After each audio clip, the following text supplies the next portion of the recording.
Assalamualaikum warahmatullahi wabarakatuh. Selamat berjumpa kembali dalam pembahasan tentang terapi edukatif anak berkesulitan belajar. Pada pertemuan yang lalu telah dibahas pengertian terapi edukatif dan teori-teori yang mendasari pelaksanaan terapi edukatif anak berkesulitan belajar. Nah, melanjutkan pembahasan tentang terapi edukatif, kali ini kita akan membahas tentang tujuan dan ruang lingkup terapi edukatif untuk anak berkesulitan belajar.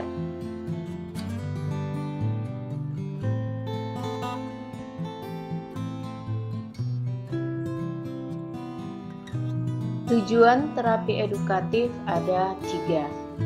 Tujuan pertama adalah menangani anak dan orang dewasa yang memiliki kesulitan belajar dengan cara menantang, intensif, dan intervensi individual untuk mengatasi masalah belajar.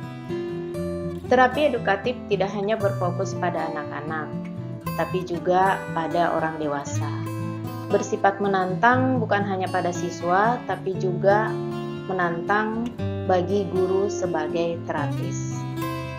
Penanganan dilakukan secara intensif dengan sungguh-sungguh sehingga memberikan hasil yang maksimal.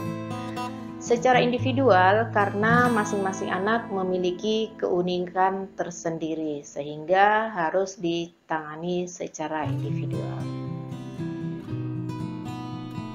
Tujuan terapi edukatif yang kedua adalah merangsang kesadaran klien atau anak agar menyadari kekuatan mereka sehingga mereka dapat menggunakan kekuatan itu untuk mengatasi kesulitannya sendiri. Tujuan terapi edukatif lebih luas karena tidak hanya mengatasi masalah, tetapi terapis membimbing klien atau anak untuk menyadari bahwa sebenarnya dia punya kekuatan dan kelebihan dan menggunakannya untuk mengatasi masalahnya sendiri. Tujuan terapi edukasional yang ketiga adalah menyusun dan melaksanakan rencana penanganan dengan memanfaatkan informasi dari berbagai sumber, termasuk konteks sosial, emosional, dan psycho-educational klien. Sumber-sumber yang bisa menjadi bahan informasi, misalnya lingkungan sosial, lingkungan di dalam rumah anak, di luar rumah, di sekolah, maupun aspek-aspek psikologis seperti bakat dan minat. Ruang lingkup terapi edukatif yang akan dibahas ada 3, yang pertama intervensi, yang kedua rehabilitasi, dan yang ketiga adalah manajemen. Intervensi dalam terapi edukatif didefinisikan sebagai pendekatan, metode, atau strategi dari terapis pendidikan dalam menangani masalah klien yang berkaitan dengan gangguan belajar atau learning disability, gangguan perilaku atau behavior disability, dan atau gangguan emosional atau emotional disability. Ada 3 jenis intervensi, yaitu intervensi klinis, intervensi diagnostik, dan intervensi strategis. Intervensi klinis merupakan pendekatan terapi yang dirancang dengan tujuan mengidentifikasi, mengatasi, dan mendokumentasikan isu-isu kunci penanganan terutama pada anak berkebutuhan khusus.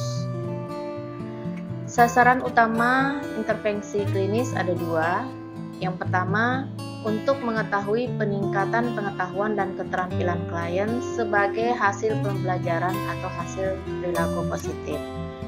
Yang kedua adalah untuk meningkatkan kualitas penggunaan strategi intervensi dengan klien. Terapis pendidikan diarahkan untuk meningkatkan kualitas penggunaan strategi intervensi dan menghasilkan rekomendasi untuk perubahan dalam penanganan klien dan alat penilaian klinis atau intervensi. Intervensi diagnostik adalah intervensi dengan menekankan bahwa setiap kontak yang terjadi dengan klien merupakan bentuk diagnostik dalam rangka menegakkan intervensi. Misalnya dengan mengajukan pertanyaan, menganalisis reaksi, dan membuat asumsi-asumsi tentang penanganan yang akan dilakukan.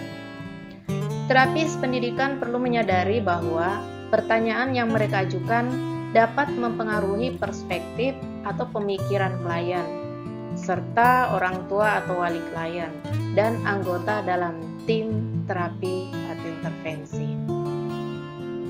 Intervensi strategis adalah menjadi strategis dalam melakukan intervensi.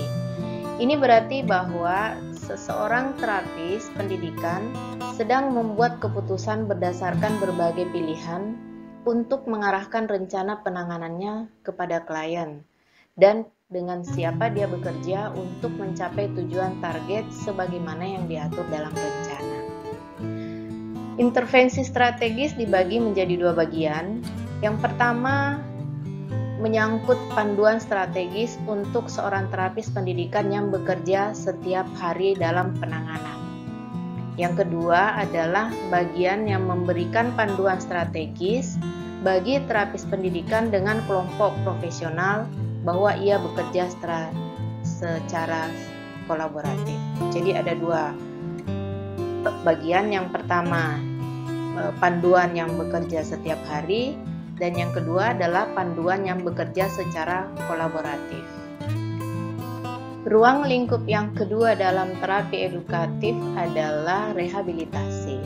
Rehabilitasi didefinisikan sebagai proses membantu dan melatih klien untuk pulih dari atau mengatasi kondisi atau hambatan, termasuk masalah fisik, emosional, atau perilaku yang menantang, sehingga klien dapat pulih kembali ke kondisi yang normal. Ruang lingkup yang ketiga dalam terapi edukatif adalah manajemen. Manajemen dalam terapi pendidikan mengacu kepada upaya yang dilakukan untuk membantu klien mengatasi masalahnya sendiri dalam hal pembelajaran dan atau tuntutan perilaku emosional.